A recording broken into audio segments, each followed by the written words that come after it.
when we're talking about heavy hitters in the top three, big three of a league, I mean, there's also room and opportunity to talk about your dark horses as well. And this is where we're really, really excited about because we have had two consecutive seasons now where maybe not the actual real playoff picture, but the playoff conversation. The playoff conversation is different from actual playoff contention. The playoff conversation has included teams who find themselves even sitting as low as eighth place heading into the final couple of weeks of the season.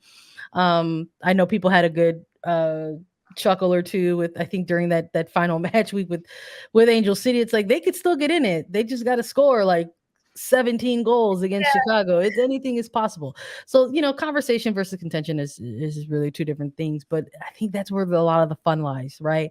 And when we're looking at a dark horse team, of course we're going to go back and look at that area of the table where we had teams ranked between 8 and 12, because that is where it can always change up on everyone. And we're looking really, even though we had them ranked 8 and 9 in the standings, we're still looking at Racing Louisville FC and Angel City FC to be those kind of dark horses coming up in 2023. I love looking at the storylines for both of these teams going into this particular season.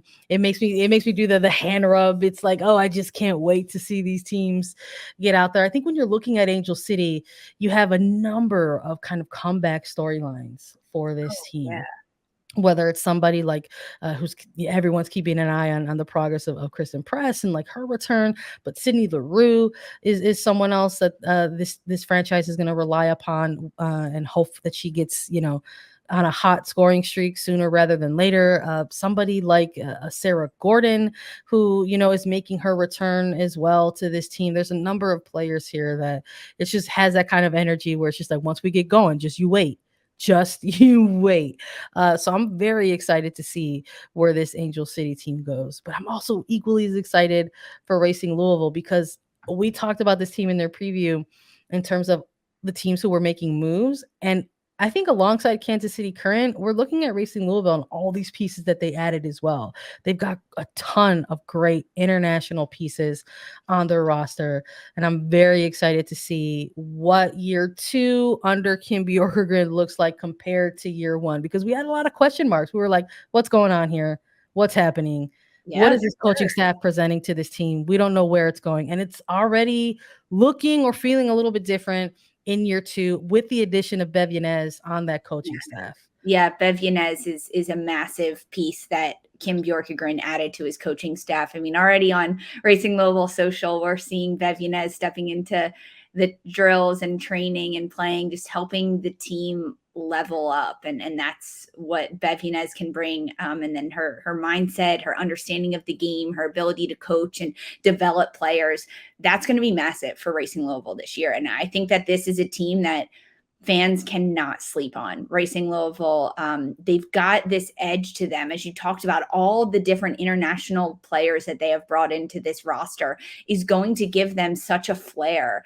We even saw at the end of the 2022 season, Wang Shuang coming in for Kim Bjorkgren and providing just a different level, because these internationals have played in a variety of different leagues. They all bring something new and different to the table. And with a Racing Louisville roster that started very young at the start of last year, now those players go into their sophomore season. I'm looking at someone like a Savannah DeMello, a Jalen Howe. They're now leveling up this year with the competition that they have and some of the offseason acquisitions that Kim Bjorkgren did. Carson Pickett, defender Abby Urseg. Those are massive signings for them. Paige Monahan listed as a defender. We'll see where that goes. But in losing Emily Fox, I think they've gained so much. And that's what really excites me about this Racing Louisville side. I think they're a team that can come in and disrupt things a little bit as that dark horse, because most teams I don't think are going to be looking at Racing Louisville and saying like, hey, this is a team that could come up and snake bite us when we're sleeping. You even look at the preseason for some of these teams, and preseason there's a lot to judge on. There's a lot that teams don't throw out there. it's not totally representative of what we're going to see from the season, but Racing Louisville is coming off of big wins, 2-0 over Racing or Preseason. over Yeah, OL Reign, and then they played the U23 teams. That was a 3-1.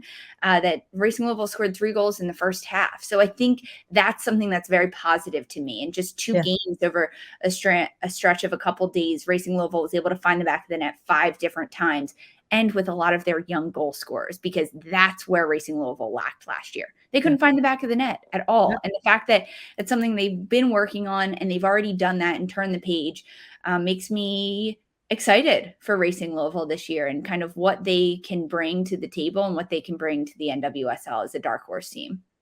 Yeah, I'm really looking forward to seeing how they kind of shape their narrative, right, Yeah. throughout the duration of the regular season. We're praising them for some of these international moves that they made, but that also means that these are players who are likely to be absent during stretches of time in a World Cup year. Whether it is someone like a Wang Chuang for China, or their recent signing in Uchenna Kanu with Nigeria, another player that we're really excited about, one of those players who scored for them during that preseason spring invitational out in Portland.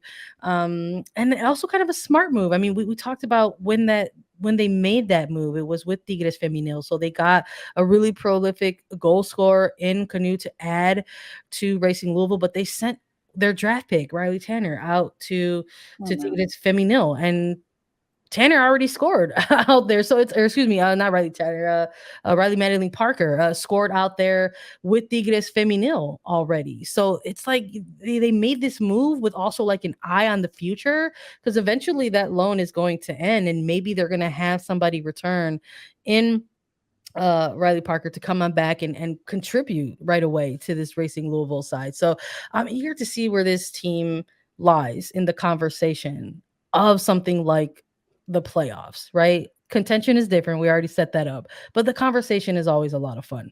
So I'm very, very eager to see how these international pieces slot in when they're around, when they're actually here for the NWSL regular season, and how some of those younger pieces continue their development. I mean, this is going to be year 2 for players like Savannah DeMello and Jalen Howell, players that they wanted to lock up, right, over the course of the offseason, say, build with us, run with us, race with us. We're not even talking about veteran players that they're going to keep leaning on, whether it's somebody like a Jess McDonald or or Lauren Malay, right? I'm just like thinking of the different veterans that they have on there. So I'm eager to see the tactics of it all. I'm eager to see that, because we had a lot of marks around it last year, and we weren't too sure the direction in which they wanted to go at times. And maybe with finally some of these new additions and things like that, we're going to start to see where they want to go.